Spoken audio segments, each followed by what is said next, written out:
El tema que quiero compartirles hoy lo titulé Dios quiere manifestarse entre nosotros, en medio nuestro. Y es algo que el Señor me ha estado hablando en estos días.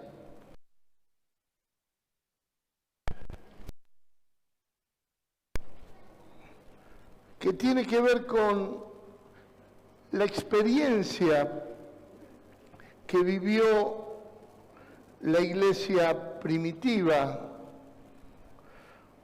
donde el amor, el servicio, el compañerismo se mezclaba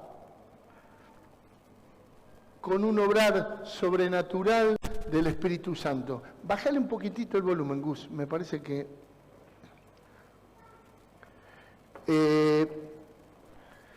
y quisiera hablar sobre un poco algunos hechos cronológicos que suceden en el primer tiempo de la iglesia. Si esto... no está apagado, muy bien. La cronología de los sucesos que quiero compartir para que nos ubiquemos en tiempo y espacio y lo que Dios fue haciendo. En primer lugar, la iglesia primitiva recibe el Espíritu Santo. Eso está registrado en Hechos 2, en Hechos 1, Jesús le había dicho a los discípulos que esperen, que no hagan nada, que su misión estaba en el futuro, pero que antes de encarar cualquier tarea deberían quedarse en Jerusalén para ser investidos del poder de lo alto. El segundo suceso relevante es que Pedro predica y se genera una gran conversión. La primera prédica de Pedro, tan emblemática porque justamente Pedro había sido el que le había negado 3 veces, el que había traicionado al Maestro, sin embargo, se para investido del poder de Dios de lo alto y da un mensaje tremendo que genera una gran cantidad de conversiones. Y después, perdón, se me pasó. Ya un poco más adelante, en el capítulo 3, tanto el apóstol Pedro como el apóstol Juan van a un templo llamado La Hermosa. En ese templo había un hombre que estaba tullido desde nacimiento y recibe sanidad. Este hombre le pide algo de plata o algo para comer, estaba mendigando en la puerta y ni se imaginaba lo que estos hombres le iban a dar o cómo le iban a ayudar. Y Pedro, el texto está en Hechos 3, 4 al 10, creo que lo tengo acá, sí. Dice que Pedro con Juan, fijándose en él los ojos, le dijo, miranos. Entonces él les estuvo atento esperando recibir algo de ellos. Mas Pedro dijo, no tengo plata ni oro, pero lo que tengo te doy. En el nombre de Jesucristo de Nazaret, levántate y anda. Y tomándole por la mano derecha, le levantó y al momento se le afirmaron los pies y los tobillos. Y saltando se puso en pie y anduvo y entró con ellos en el templo, andando y saltando y alabando a Dios. Y todo el pueblo le vio andar y alabar a Dios. Y le reconocían que él era el que estaba sentado a pedir limosna a la puerta del templo, La Hermosa, y se llenaron de asombro y espanto por lo que había sucedido. Perdón. Me encantan estas dos expresiones que usa, se llenaron de asombro y de espanto. Si esto anduviera bien, ahí está. Y es real cualquier hecho que produzca una alteración de lo natural, a lo cual nosotros llamamos milagro de Dios, obrar del Espíritu Santo, produce un asombro y en algunos hasta espanto. El hombre no está acostumbrado a poder pasar por su mente cosas que no puede explicar ni puede naturalizar. Por esto genera una gran conmoción y Pedro nuevamente, como relata Hechos 2, predica el Evangelio, aprovecha esta oportunidad para comunicar las verdades de Dios. Los sacerdotes y los guardias del templo se escandalizan y inmediatamente van a pedir explicaciones, se acercan a ver qué había pasado con ellos. Igualmente se convierten aproximadamente 5.000 personas. Ustedes saben que estas 5.000 lo que se contaban eran los varones. Bueno, esto lo sabemos. Pero Pedro y Juan son encarcelados. Estoy hablando cronológicamente de sucesos, ¿no? Después los sacerdotes le preguntan con qué poder habían hecho esto. Dice, y poniéndose en medio de ellos, le preguntaron con qué potestad o en qué nombre habéis hecho esto. Indudablemente, a los sacerdotes les perturbó el hecho de estar enfrente de algo que no podían enfrentar. Cualquier argumento de palabras, cualquier argumento humano podía ser refutado, aun sea falazmente. Aunque mintiesen para refutar, las palabras pueden ser refutadas, mal o bien, pueden ser negadas, pero estaban delante de un hecho que a todas luces no podía ser ni explicado, ni frenado, ni podían evitar que la gente se vuelque a seguir a aquel que era generador de este hecho o este milagro. Por supuesto, el apóstol Pablo y el apóstol Juan lo que hacían inmediatamente es indicar que la gloria era para Dios y no era para ellos. Pero indudablemente a los sacerdotes les complicaba esto. Lo llaman, Pedro predica un magnífico mensaje después de esto también a ellos mismos, y los sacerdotes los amenazan. Dice, y llamándoles, les intimaron que en ninguna manera hablasen ni enseñasen en el nombre de Jesús. Mas Pedro y Juan, respondiéndoles, dijeron, juzgad si es justo delante de Dios, obedecer a vosotros antes que a Dios, porque no podemos dejar de decir lo que hemos visto y oído. Ellos entonces le amenazaron y le soltaron, no hallando ningún modo de castigarles por causa del pueblo, porque todos glorificaban a Dios por lo que se había hecho, ya que el nombre en quien se había hecho este milagro el hombre en quien se había hecho este milagro de sanidad tenía más de 40 años. Me encanta esta expresión.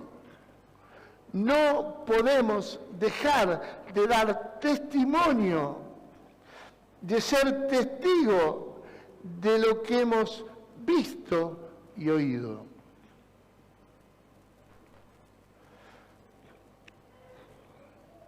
Cuando hay un obrar sobrenatural de Dios, lo más importante y relevante son los testigos. Aquellos que en primera mano pudieron ver, pudieron experimentar este obrar maravilloso de parte de Dios. Me acuerdo, me viene a la mente en este momento, un día que estábamos con el comedor, estamos en Uriburu todavía cocinando, y pasó que estábamos cocinando para 60 personas. Gracias, Juancito.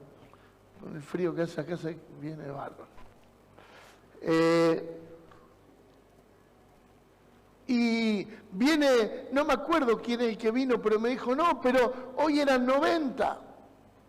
Y habíamos hecho un pastel de papas, ese pastel de carne, y era para 60, estricto, estaba contado, así que nos rodeamos la olla y oramos al Señor para que el Señor multiplique.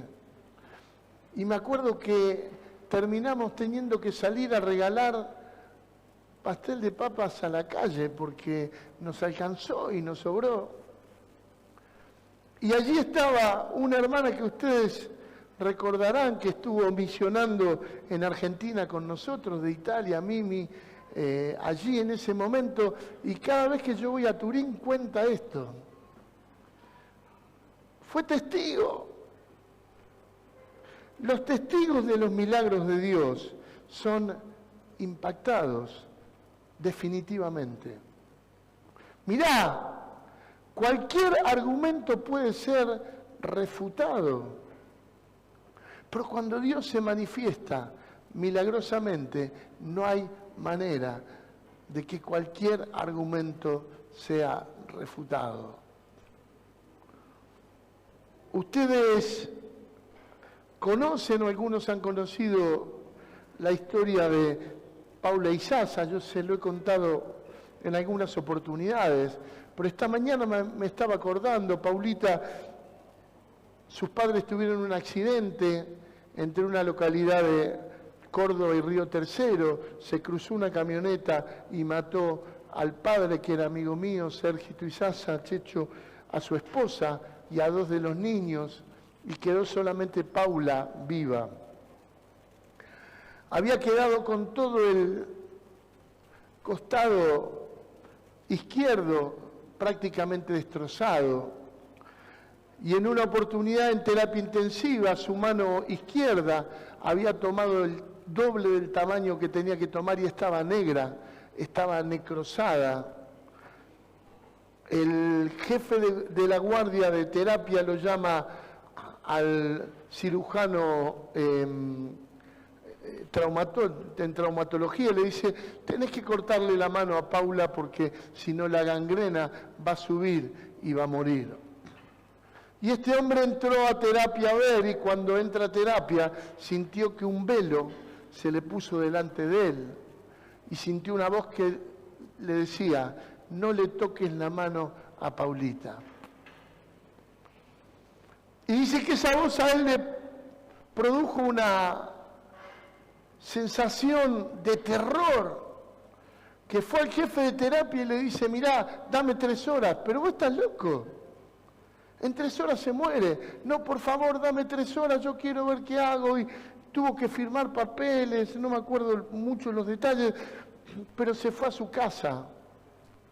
Y cuando estaba en su casa empezó a llamar a médicos de todo el mundo y todos le decían, cortale la mano, y él sentía nuevamente la voz, no le toques la mano a Paulita.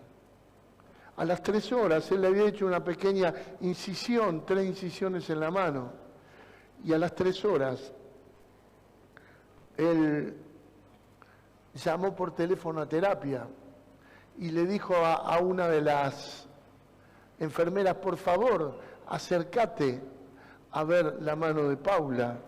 Y cuando esta mujer se acercó, lo único que se escuchaban gritos y, doctor, no sabe, tiene la mano totalmente normal, ha sido totalmente sana. Este médico le contaba a la abuela esta historia, llorando y diciéndole, yo soy ateo, pero no podía refutar lo que había visto. Cuando Dios hace un milagro, el bombero que los atendió, cuando vio que Paula estaba con vida, se empezó a desesperar y no podía abrir el Renault 12 en que había, no podía abrirlo para sacarlo. Y se paró alguien al lado y le dice, mirá, Bocha, le decían, Bocha, cortá acá, en 2 minutos la sacó, la salvaron. Y este bombero le dice a un bombero que estaba al lado suyo, le dice, che, qué capo ¿quién era? Del pueblo, porque me nombraba, me conocía. ¿Quién? El que estaba al lado mío, que me indicó cómo sacarlo. Dice, vos estás loco, no había nadie. Nosotros estamos acá. Dice, pero ¿cómo que no? Si nosotros decíamos, qué capo Bocha, cómo está sacándola, mirá cómo sabe, qué seguro que estaba. Seguramente un ángel sosteniéndolo. Dios es un Dios, como hemos dicho tantas veces, que está presto a hacer milagros, pero necesita socios en esta tierra. Dios lo quiere hacer. Estos hombres, lo único que les importaba no era lo que hablaban, lo que les importaba, ¿saben qué eran? ¿Con qué poder hicieron esto? De alguna vez, de alguna manera, tenemos que parar esto, porque si no, nunca vamos a parar el avance de la iglesia. No podemos hablar de un Dios sobrenatural si la sobrenaturalidad de Dios no se manifiesta en su iglesia. Y yo sé que ha pasado. Hemos tenido experiencias de sanidades, Dios ha hecho cosas, pero indudablemente Dios quiere hacer más. Los apóstoles son liberados y oran juntos. Puestos en libertad, vinieron a los suyos y contaron todo lo que los principales sacerdotes y ancianos le habían dicho. Y ellos, habiendo oído, alzaron unánimes la voz a Dios y dijeron, soberano Señor, tú eres el Dios que hiciste el cielo y la tierra, el mar y todos los que en ellos hay, que por boca de David tu siervo dijiste, ¿por qué se amotinan las gentes y los pueblos piensan cosas vanas? Se unieron los reyes de la tierra y los príncipes se juntaron en contra del Señor y contra su Cristo, porque verdaderamente se unieron en esta ciudad contra tu santo Hijo Jesús, a quien ungiste, pero de Poncio Pilato con los gentiles y el pueblo de Israel, para hacer cuanto tu mano y tu consejo habían antes determinado que sucediera. Y ahora, Señor, mira sus amenazas y concede a tus siervos que con todo de nuevo hablen tu palabra, mientras extiendes tu mano para que se hagan señales y prodigios mediante el nombre de tu santo Hijo Jesús. Cuando hubieran orado, el lugar en que estaban congregados tembló y todos fueron llenos del Espíritu Santo y hablaban con denuedo la palabra de Dios. Yo tengo la certeza de que Dios quiere hacer temblar este lugar en esta mañana, mi hermano. Dios quiere manifestarse en medio nuestro para darnos poder, para avanzar sobre las potestades espirituales que tratan de gobernar este mundo, pero que están vencidas y están a los pies de Jesucristo, y que su iglesia avance.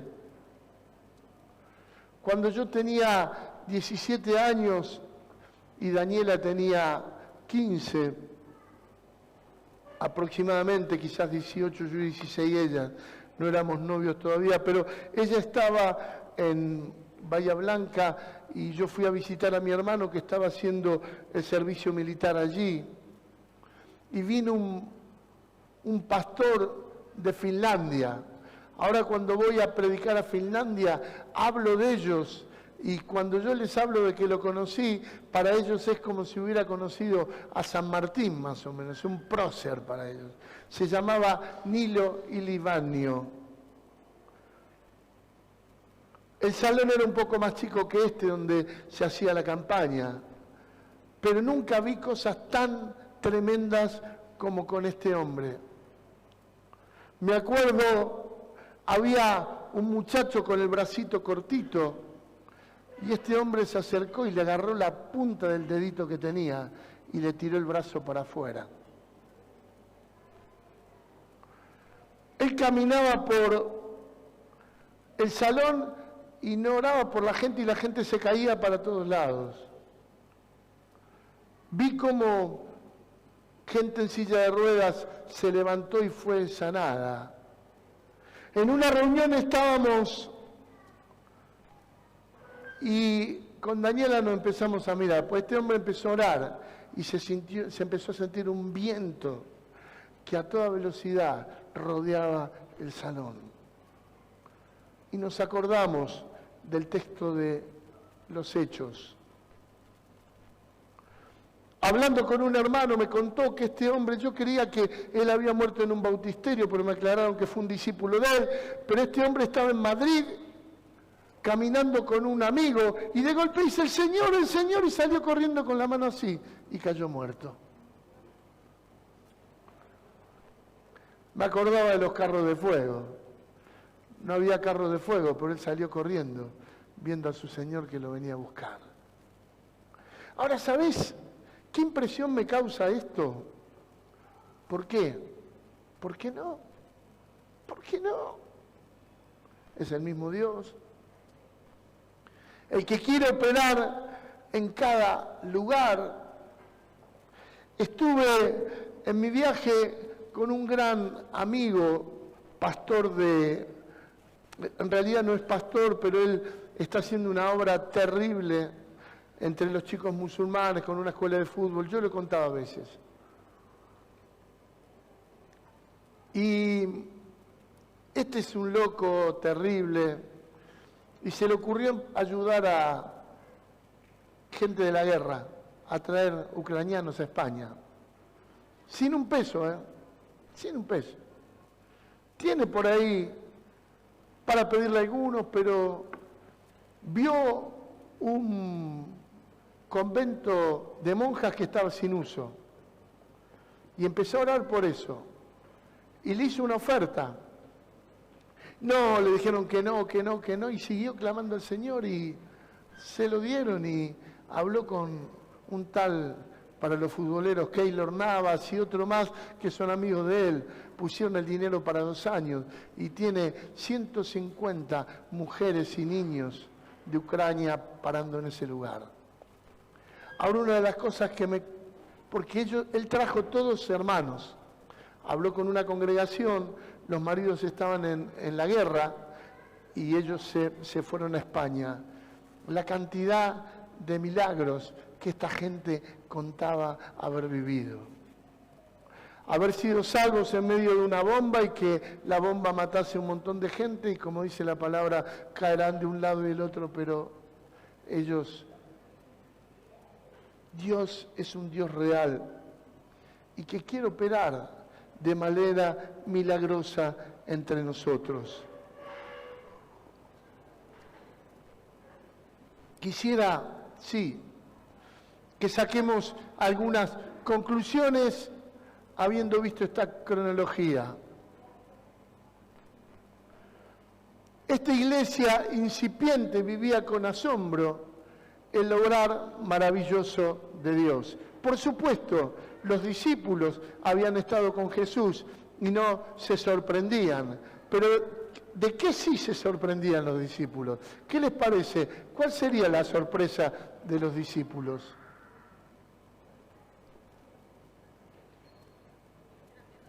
Que le estaban haciendo ellos. Que ya no era Jesús el que... Voy a correr un poquito esto, bueno, acá. No era Jesús el que era Dios y que generaba los milagros. Ahora los milagros los veían en primera persona ellos. Ellos eran los que eran usados Y esto llevó a que se muevan en los dones del Espíritu con naturalidad. Yo los veo continuamente con la guardia alta, porque podrían haberle contestado cualquier cosa a este hombre tullido en el Templo de la Hermosa, ¿o no? O podrían decir, mira, mañana vengo, te traigo un bolsón de comida.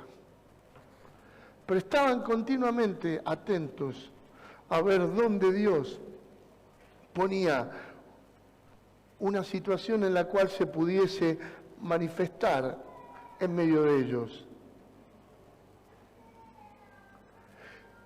Era el medio en que abrían los corazones para que la palabra se escuchara. ¿Por qué puse esto? Sí. Los milagros era el medio por el cual Dios abría los corazones para que la palabra sea escuchada. Y esto es real. Se produció un milagro. Pentecostés fue otro milagro. Lengua de fuego en la cabeza, cada uno predicando su idioma. Yo tuve, cuando era joven, una experiencia también muy particular. Cuando un hermano fuimos a predicarle a un judío. Y este hermano que estaba allí, después de predicarle, empezó a hablar en lengua. Y yo veía que la cara de este muchacho judío le cambiaba. Y le pregunta a este otro, ¿vos sabés hebreo? No, no puede ser. Todo lo que me dijiste antes en español me lo dijiste en hebreo. Dios obrando. Ante un milagro de Dios es muy difícil que alguien no crea o deje de creer. Las palabras se discuten, los argumentos se contradicen, pero contra el poder milagroso de Dios no hay argumento. Y esto es así, hermano. Cualquiera puede contradecir, las palabras se pueden discutir. Los argumentos también.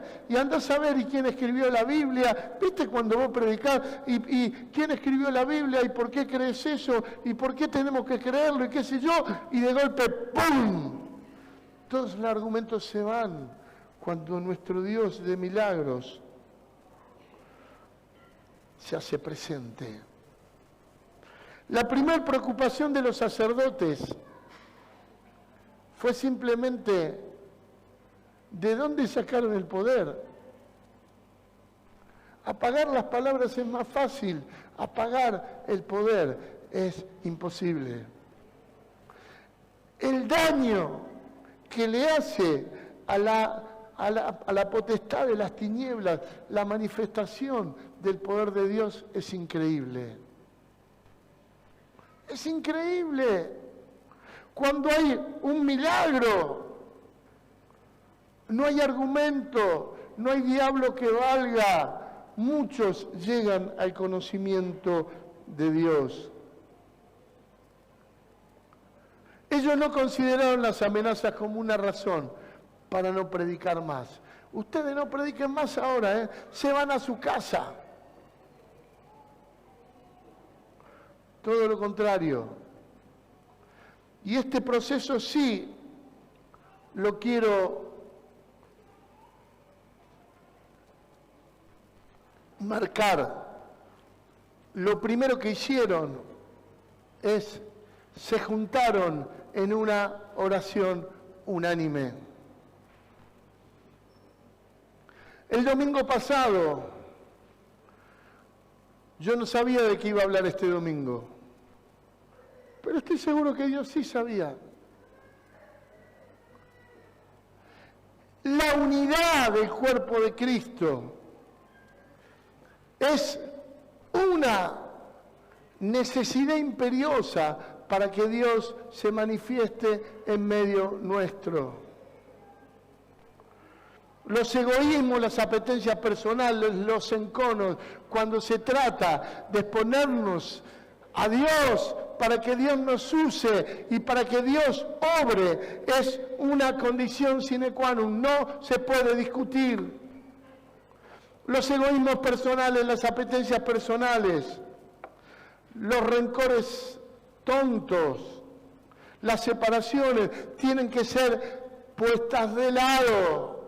Los discípulos entendían esto, entendían, como hablamos la otra vez, de estos 3 lugares donde había conflictos marcados.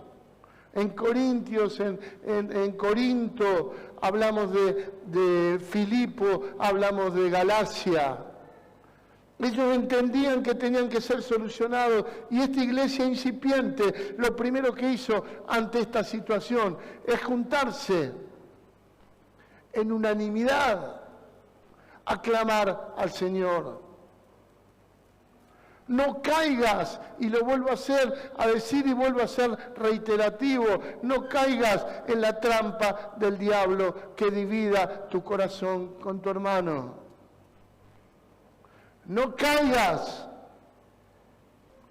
porque es el principio del desvío.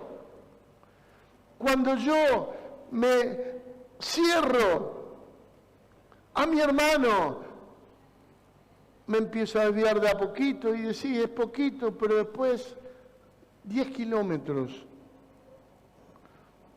más adelante te das cuenta de todo esta distancia que has construido. El diablo sigue con los argumentos mismos de siempre, dividir a los hermanos. La iglesia se junta en una oración unánime. Me gusta la proclama de la palabra que hacen. En principio, después hablan de lo que les sucede, pero en principio hacen mención a la palabra. ¿Y sabes por qué? Porque toda situación espiritual debe estar gobernada por la palabra de Dios. Los grandes desvíos, los grandes desvaríos surgen de que la palabra no está presente. El desconocer la palabra de Dios significa que yo tengo la posibilidad de perder el rumbo. Y aun cuando estoy delante de las manifestaciones de Dios, si yo soy uno de los que Dios está usando y no conozco la palabra, fácilmente me voy a poder desviar. La palabra de Dios es el faro que me garantiza el no extravío. El Espíritu Santo nunca va a decir algo que esté en contra de la palabra. Hay muchos que se empecinan, no, porque yo en mi caso no, y qué sé yo. No, la palabra es universal, es viva y eficaz para todos. Yo conociendo la palabra, conociendo lo que la palabra dice, tengo muy poco riesgo de extraviarme, si no cualquiera.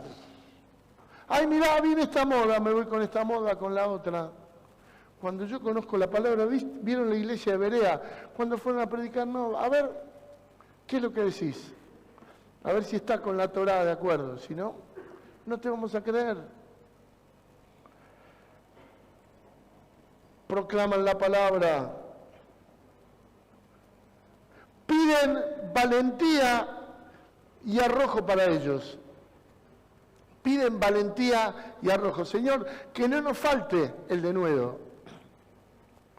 Envía a tus hijos tu santo denuedo, este arrojo y esta valentía para anunciar lo que la palabra les había encomendado de Jesucristo. Arrojo y valentía. Qué raro, ¿por qué no piden milagros? Señor, que no se acabe esto de que vos haces milagros, por favor. Seguí haciendo milagros y nosotros ponemos lo nuestro. Ni lo piden, porque ellos cuentan con la poderosa mano de Dios que seguirá haciendo milagros. Dice, mientras vos extendés tu mano, haciendo prodigios, milagros, ayúdanos a que nosotros, como siervos tuyos, demos la talla. Demos la talla. Y no nos avergoncemos de proclamar tu palabra, que tengamos valentía.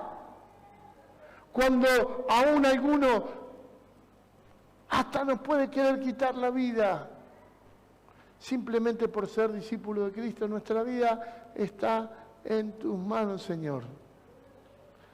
Y vas haciendo milagros mientras nosotros vamos en el camino. Cuánto anhelo esta naturalidad para mi vida. Tenemos fe para lo cotidiano. Muchas veces nos ha pasado tener fe para lo cotidiano, lo normal, lo común. ¿Y por qué Dios no obra en otras cosas? Miren, yo les cuento 2 testimonios, lo he contado, pero para aumentar la fe. A mí en el 2001 me robaron un auto. Y mientras tanto le estaban robando al país todo, porque fue una época terrible. Caída de la Rúa, 9 presidentes, no me acuerdo cuántos presidentes, pero hubo unos cuantos en varios días. Y a mí me robaron el día de mi cumpleaños el auto. El seguro, por supuesto, tardó 9 meses en pagarme, arguyendo toda la crisis que había. Y cuando me lo pagó no me alcanzaba ni para comprar una rueda de una bici, literalmente. Así que estuve 7 años sin auto. Ahí empezamos, ahí no lo veo a Landy, cada vez más o menos, pero está por ahí. Empezamos en un garage con Andresito, el grupo aquí en el barrio. Y Andrés se acuerda, yo salía de mi trabajo con la guitarra, me tomaba el colectivo y me venía acá a las reuniones que teníamos. 7 años. La pasé bárbaro, no me quejo porque fue una bendición, ¿no? Pero empezamos después a pagar cuando podíamos con Daniela un auto. Lo empezamos a pagar y bueno, salimos adjudicados. Y tenía que pagar el 30%, gran problema. No tenía plata para el 30%. Así que yo lo denegué cuando salga y tenga plata. Y Daniela, que tenía un poco más de fe, dijo un día, voy a averiguar, a ver. Cuando fue a averiguar, después de 2 o 3 meses, dice, no, si la adjudicación está activa. Y yo le digo, pero ¿qué cambio? No cambia nada. Y yo cuando tengo algún tipo de necesidades así, no cuento a nadie. Es una forma así, está bien contar, pero no me gusta contar a mí. Así que me fui a predicar a una localidad de Córdoba y cuando ya venía, el pastor me dice, Claudio, alguien que me dijo que no quiere que sepas quién es, te dejo esto para vos. Y en el sobre decía, para el modelo del auto. Y estaba el 30%. Yo no lo podía creer. Compramos una casa, ahí Guille y el querido Jorge estuvieron tratando de vender la casa que nosotros teníamos, no se la podíamos vender a nadie. Y Daniela quería comprar una casa en un lugar que para mí era muy caro, no me alcanzaba la plata, y yo le dije un día, mira, si tenés fe, orá. Y vimos 80, 90 casas, más o menos 40 le gustaban a ella, 40 a mí, pero ninguna coincidía. Y habíamos visto en esa zona una casa donde en ese momento el valor de la propiedad del 1 a 1 por esa zona eran 80, 90 mil dólares. Era imposible, nuestra casa no valía más de 30 mil, tenía que recurrir a un crédito, tampoco me iban a dar tanto. Y le digo, che, ¿y la casa esa de calle Paraguay? Pero no tiene mal cartel, ¿por qué no hablas? Y habló, dice, sí, la tengo en venta todavía. Así que vamos y cuando la termino de ver me dice la mujer, ¿te gusta? Sí, es tuya. No, pero esperen. Yo tengo una casa para vender, ¿y dónde está en tal? Me interesa, me dice. Bueno, pero ¿cuánto vale esta casa? y vale $52.000. Y yo digo, mire, lo que pasa es que tiene que ser acta para un crédito hipotecario, pues yo digo, 52.000 esta casa. Sí, está apta. Bueno, se lo hago muy corto porque hubo otras cosas. El hecho que a los 8 días estamos firmando la escritura. Y Daniela va a los días al kiosco de la esquina. Ah, ¿usted la señora que compró la casa? Sí, sí. No, nosotros $78.000 no llegábamos. Y le vio la cara. Porque cuánto, Daniela no quiso decir cuánto la pagó. Nos vamos a enterar en el cielo. ¿Qué le pasó a esta mujer para que baje $26.000? O sea, Guille, un 30% más o menos del valor de la casa. Y se llevó una casa que todavía no la pudieron vender, porque es invendible mi casa. Tenía una casa arriba, una cosa chiquitísima. El obrar milagroso del Señor. Ahora yo no me he acostumbrado a esto. Yo quiero acostumbrarme en lo que me queda de vida a ver a un Dios de milagros obrar en medio nuestro. Yo tengo una convocatoria de parte de Dios para vos en esta mañana. Y esta convocatoria es que seas parte de este gran grupo de discípulos que quiere vivir la vida